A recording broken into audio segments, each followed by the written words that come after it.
Começando agora mais um GN Podcast, vamos conversar com o prefeito de Montes Claros, Dr. Guilherme Guimarães, ele que tem 91% de aprovação da população. E eu errei, prefeito, divulguei que era 70%, o pessoal do Instituto. Maico, corrija aí, porque são 91% de aprovação já nesses 6 primeiros meses. É uma alegria muito grande poder conversar e já comemorando esse 91% de aprovação. Primeiro, agradecer ao Michael Tavares, um jornalista inteligente que percebe além da notícia. E a gente fica muito grato de recebê-lo aqui e, sobretudo, de estar recebendo efetivamente sempre as informações e, sobretudo, aquilo que é fundamental para a gente poder fazer uma boa gestão, é ouvir as pessoas. Então, agradecer ao Michael e o GN por ter vindo aqui hoje, mas lembrar que esse trabalho é fruto de um grupo que passa efetivamente por uma administração tão exitosa do prefeito Humberto Soto, que a gente aproveitou os ensinamentos e o conhecimento, mas sobretudo também, Michael, os nossos deputados que estão junto da gente. A gente tem que reforçar que o nosso trabalho é coletivo e saber ouvir e saber trabalhar junto com os nossos colegas, o meu grande amigo Arlen, meu amigo Marcelo, nosso amigo Gil Pereira, nosso amigo Tadeuzinho e o Oscar, que efetivamente estão junto da gente. E também a Câmara Municipal, porque sabemos que a eleição é um processo que as pessoas escolhem, efetivamente produz isso. Então, nós estamos buscando cada vez mais sabedoria para entender o que a população quer. Porque o gestor ele tem que entender que um dos pontos mais importantes é, como disse o Milton Nascimento, que você conhece, está sempre participando aí da atividade cultural. O político, o gestor, tem que estar onde o povo está. E ouvindo o povo, a gente pode errar menos, né, Michael? Com certeza. Prefeito, e nós temos acompanhado nas redes sociais algumas pessoas que não conseguiram um emprego na prefeitura, ou não conseguem ter algum benefício, porque antigamente em Montes Claros existia um sistema que tem que ganhar, se não ganha eu vou meter o pau. Eu, por exemplo, não ganho nada da administração. Na administração do prefeito Humberto Soto, nós tínhamos uma boa relação, divulgávamos um trabalho dele também, sem querer essa moeda de troca, mas nem todo mundo tem caráter. E aí a gente vê as pessoas tentando plantar a sementinha do mal, pessoas que são maldosas mesmo. O prefeito Guilherme já está brigado com a Câmara Municipal, tem um bloco ali que está sendo formado para ser oposição ao prefeito. Eu quero saber como que está a relação da administração Guilherme Guimarães com a Câmara Municipal. Você falou uma coisa muito importante, Maria. Só destrói a mentira é a verdade. E como você disse, as informações muitas vezes chegam distorcidas na sociedade. O importante é nós termos canais independentes. Nós não queremos nenhum canal oficial, porque o canal oficial também acaba tendo a dúvida da população. E quando nós temos canais independentes, como a sua mídia, que está sempre presente, eu sei, e as pessoas chegam a mim e eu vejo também. Quando você vê uma coisa que não está certa na gestão, você coloca lá claramente pela sua independência e você não deixaria de ser independente por algum processo interno.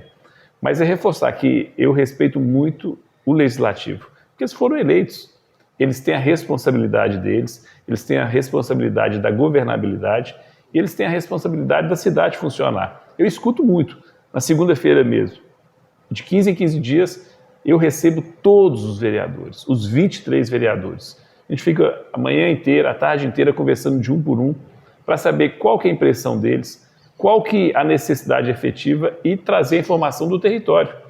Eu não consigo estar em todo momento, em todos os lugares. Pelo contrário, a gente fica muito envolvido na parte burocrática de uma prefeitura com quase 500 mil habitantes, com inúmeros processos e com inúmeros serviços, mas a gente sabe da importância do vereador. O vereador não é só importante porque ele está na Câmara lá, nos processos legislativos, mas ele traz com muita sabedoria a necessidade. Também sabemos da paixão do vereador lá no seu território, e para isso a gente tem que trabalhar. Então, em nenhum momento, e nós temos o pacto federativo, eu sou republicano, eu escuto todas as pessoas que foram eleitas, mas entendendo que nós temos um lado especificamente, o lado daquele que nós fomos eleitos, e nós temos que respeitar isso.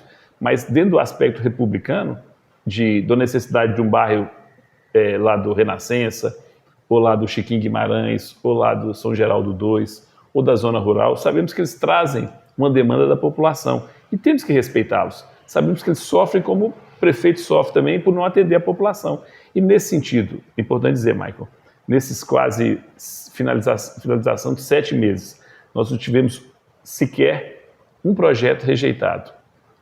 E nos projetos mais estruturantes e mais polêmicos, foram sempre por unanimidade. Porque antes de todo projeto, eu chamo todos os vereadores aqui e mostro para ele qual que é o objetivo do projeto.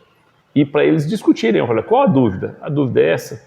Vamos discutir, porque nós não queremos de forma nenhuma arrastar o vereador só pela força do executivo, mas pelo contrário, para eles estarem tranquilos na sua base de votar quando for um projeto aparentemente polêmico, eles estarem certos do que está fazendo. Porque nós precisamos de vereadores fortes, uma Câmara forte. Porque a pior coisa do mundo é o executivo ter um legislativo fraco, seja no governo federal, seja na Assembleia ou seja no município, porque demonstra uma fragilidade de um dos poderes e quando nós temos um poder fragilizado, aparecem outros poderes externos que provocam uma desestabilidade na governança. Então, essa historinha de que tá tendo problema entre o prefeito e os vereadores, mentira. A verdade pura é que nós estamos numa harmonia. Sempre nós temos ordem de serviço. Foram mais de 100 e poucas ordens de serviço nesse tempo. E tivemos vereadores de todas as ideologias, desde do PT, do PV, PCdoB, do PP, do União Brasil, que é o meu partido, do PSD, do MDB, né? MDB, de todos os partidos, e nós fazemos questão que quando tem um vereador envolvido naquela ordem de serviço, eu faço questão de convidar. E quando é uma obra da prefeitura estruturante, eu chamo os 23 vereadores e dou oportunidade para eles se apresentarem, se mostrarem, porque o vereador presente é a melhor coisa do mundo. Então, na verdade, não há nenhuma troca de favores. É uma administração que busca efetivamente trabalhar com os vereadores. Não existe nenhuma forma de desarmonia. Podemos, eventualmente, ter uma divergência, e é natural, e ela é importante, de um ponto de vista ou outro. Mas, ao final, todos nós queremos melhorar a vida das pessoas. Maravilha. Então, fica a verdade. Nós não podemos acreditar em qualquer falácia, qualquer conversinha que o pessoal joga aí na internet. Tem que ter credibilidade e vir na fonte para saber a verdade. Um tema que as pessoas têm tomado as redes sociais. Eu abro lá a caixinha de perguntas e o pessoal da educação entra com tudo. Maicon, e as diretoras de escola? Quando serão trocadas? Nós tivemos a mudança de direção em 5 escolas, mas a expectativa era de que trocasse aí de 10 a 15. Qual é a realidade? Existe uma programação? Quando? Michael, uma coisa que a gente respeita muito é a meritocracia. E sabemos que dirigir uma escola é uma questão muito importante, porque você trabalha com vidas, com crianças, com adolescentes, com os professores, os administrativos. Então, nós queremos criar lideranças naquele local para a gestão andar em todos os sentidos. Então, nesse período desses 7 meses, está tendo avaliação constantemente da performance de cada diretor. Sabemos que o que aconteceu muito e acontece muito no serviço público é que muitas vezes as pessoas chegam nos cargos sem ter uma preparação. E eu sempre peço para que antes de ser julgado alguém, antes de ser analisado, é importante dar essa oportunidade. Então, agora, no começo de agosto, teremos nova reformulação em alguns pontos específicos, porque a gente tem que dar oportunidade para as pessoas. E até a comunidade, muitas vezes, elas falam, olha, a necessidade de um processo de revitalização, um processo de renovação constante. Sabemos que muitas vezes a alternância ela é fundamental para a gente melhorar o processo. Então a expectativa é que agora, no começo de agosto, a gente faça uma nova reestruturação, mas que não seja também de uma forma tão radical que desorganize o processo. Então nós fizemos, igual você falou, essa substituição que vem acontecendo desde a primeira chamada que houve uma alteração. Agora, algumas diretoras pediram desligamento, outras foram avaliadas e, novamente, faremos uma alternância. Mas as pessoas não precisam ficar preocupadas. O que a gente quer é o trabalho seguro e, sobretudo, uma uniformização do processo. Essa uniformização quer dizer que a gente quer um atendimento em todas as escolas de forma igual, que a gente não pode ter tratamentos diferentes. A gente quer que o servidor seja respeitado, o aluno seja bem atendido e as pessoas escolham as escolas pelo sistema municipal e não por ser uma escola A, uma escola B ou uma escola C, porque a gente não quer criar escolas mais importantes dentro da prefeitura, a gente quer criar um padrão de funcionamento, de tal forma que em qualquer lugar que o aluno se matricule, ele tenha a mesma qualidade. E para isso a uniformização precisa começar na diretoria.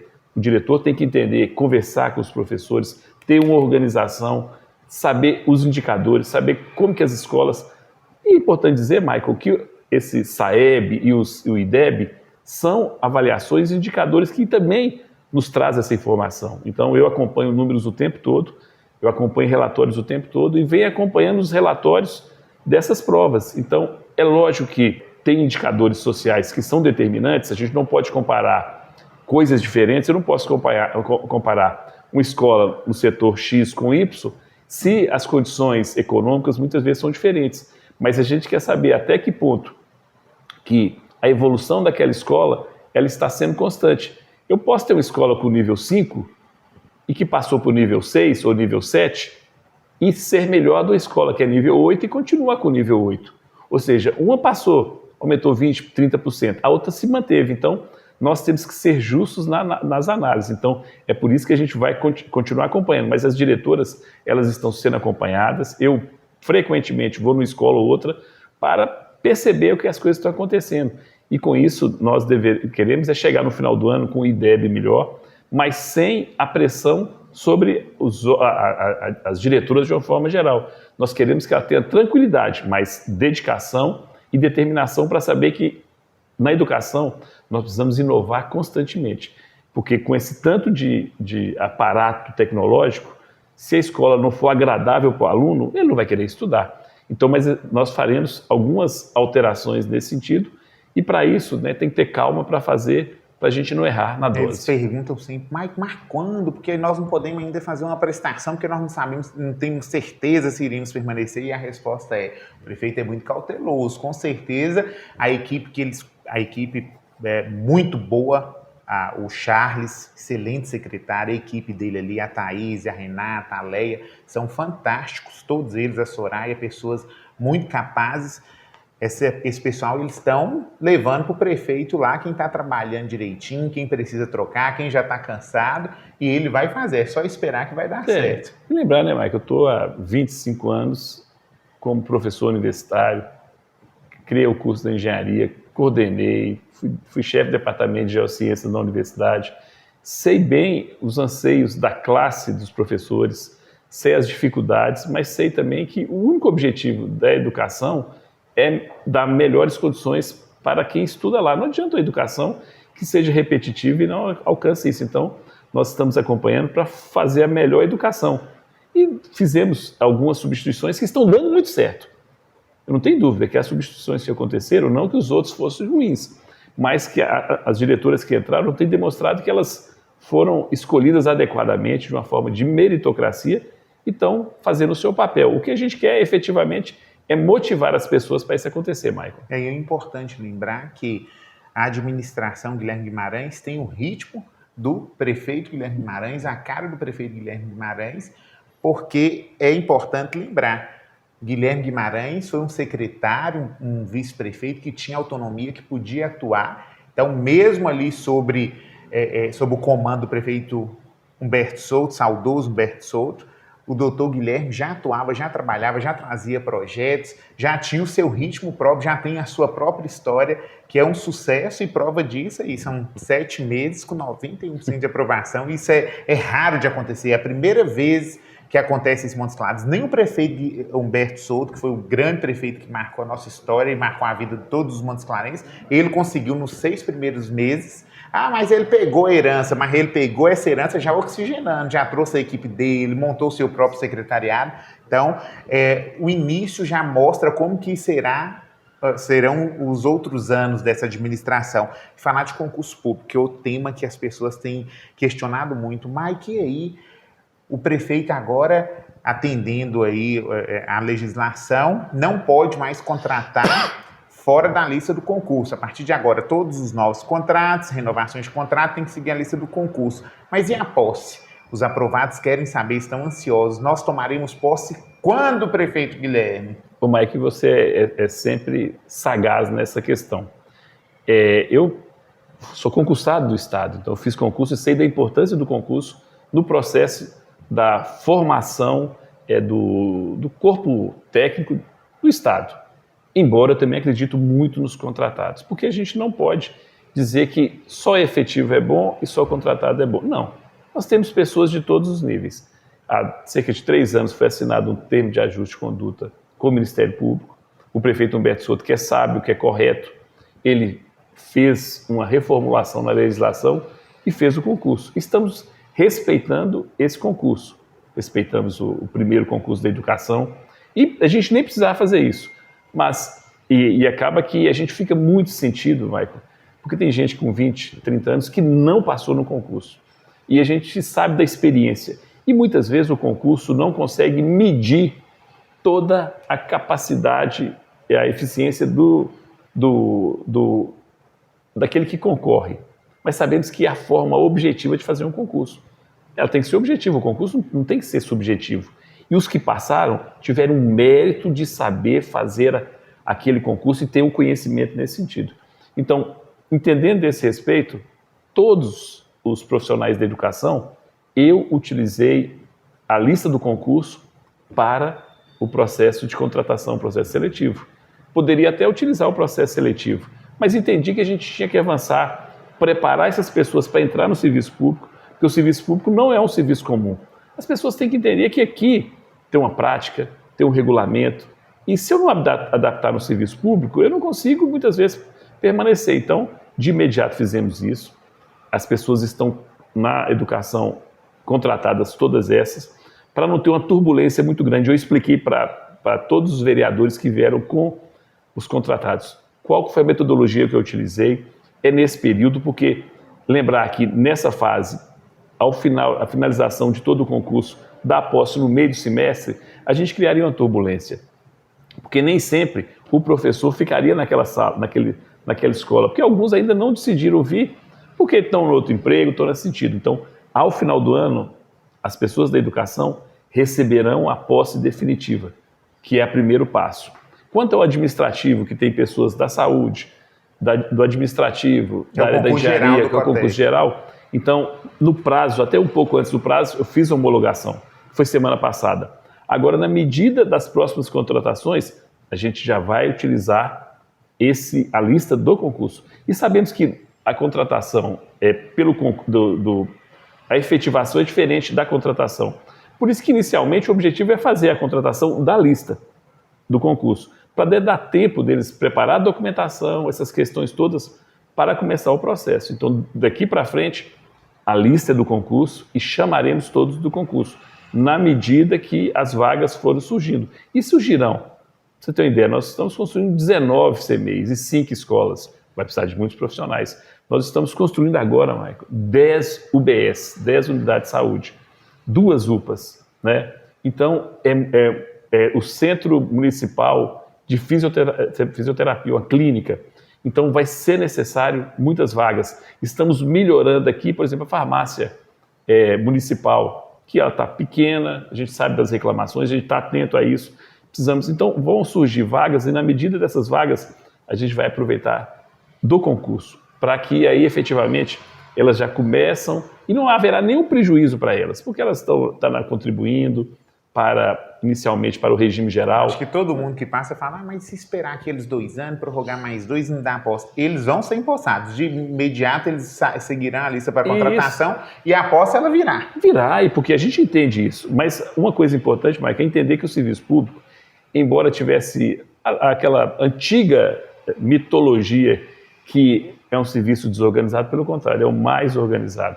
E por isso esse período adaptativo é muito grande. E a gente percebe que muitas vezes essas pessoas que estão entrando agora no serviço público, eles têm que passar efetivamente por esse estágio probatório. Para eles entenderem, né? É isso mesmo que eles querem, porque o que é mais importante é uma carreira de 35 anos ou até mais. Então, as pessoas que estão entrando têm que falar, olha, eu possivelmente, né, é o que eu pretendo, é lógico que tudo na vida acontece, surgem outros concursos, surgem outras oportunidades, mas efetivamente eu tenho que gostar do que eu faço, Porque se eu vou entrar no serviço que eu não goste, pensa bem, passar um terço da vida num lugar que é ruim, não é possível. Então, por isso que a gente quer, com muita responsabilidade, mostrar a esse servidor que ele será muito bem acolhido, que será muito bem atendido e, sobretudo, que ele tem um papel a fazer. Mas a gente sente muito para aqueles que não passaram, aqueles que têm 20 anos, mas esse é o processo. Nós não podemos fazer nada além disso, porque é ilegal, pode dar uma improbidade, e a gente quer ser justo. A prova foi publicada com antecedência, as pessoas estudaram, escolheram o cargo que foram fazer. Se era de 40 horas, se era na enfermagem, se foi na educação, onde que eles escolheram, eles fizeram a prova. Nesse sentido, é esse o processo. Maravilha, então está respondido. As pessoas precisam acalmar que tudo vai acontecer no seu tempo da maneira correta. Prefeito, nós estamos acompanhando diariamente uma grande oposição de meia dúzia contra a administração, que são as mesmas pessoas que gritavam muito lá no período político e levaram uma surra nas urnas, né? E agora elas continuam aí tentando aparecer na internet de alguma forma. E a Praça da Catedral? Esse prefeito não termina a obra da Catedral? Quem já fez obra, quem já construiu um barracão sabe que às vezes você programa terminar aquele barracão de 6 meses e aí ele vai 1 ano e meio. Não estou querendo responder pelo prefeito. Quero saber se tem previsão de entrega dessa obra da Catedral e o porquê do atraso. Pois é, Maico. E aí a gente tem efetivamente de mostrar algumas situações que fogem da nossa previsibilidade. Eu lembro muito bem daquele buraco na Dulce Sarmento. Não sei se você lembra. Lembro. Foi lá, rompeu, demorou e nós ficamos muito sensibilizados pela demora da gente não dar uma resposta necessária e importante. Ficou lá 6 meses, obra anda, não anda, terminamos, está lá de qualidade. A Catedral... E ninguém fala. Concluído o serviço, né? Mas qualquer coisa que a gente incomoda a população, nós temos uma preocupação com isso. Porque nós temos a ética e a moral de saber que a população espera da gente o melhor. Então a Praça da Catedral foi licitada em 23, né? E com prazo de concluir 1 ano. O que aconteceu lá? E vai ficar muito bonita depois de pronta. Embora tudo que a gente faz em áreas tradicionais, há críticas e há favoráveis. A gente está humanizando, a gente está fazendo canteiros verdes para ficar um lugar muito bucólico, igual a Praça da Matriz, o Coreto, muito bonito, vai ficar legal lá. Então vai ficar um espaço muito mais aprazível e vai revitalizar e requalificar aquela área. Só que lá foi projetado um piso intertravado com uma resistência de 35 MPa, que é 35 megapascal, que é 35 quilos por centímetro quadrado, é mais uma coisa técnica. E o construtor não estava conseguindo produzir um bloco nessa qualidade. E a prefeitura não aceitaria coisa diferente. Enquanto ele não produzisse um material que atendesse à norma, não avançou. Então, depois da Secretaria de Infraestrutura encontrar esse aspecto, já está sendo fabricado, os canteiros já estão caminhando, já está sendo colocado o piso intertravado para fazer toda a pista de caminhada, e a estrutura vai andando. Diferente, a gente fica muito frustrado de não ter entregue isso na administração do prefeito Humberto Souto. A gente queria efetivamente entregar em outubro do ano passado, que era um compromisso nosso com o prefeito Humberto Souto, mas por uma série de problemas não avançou.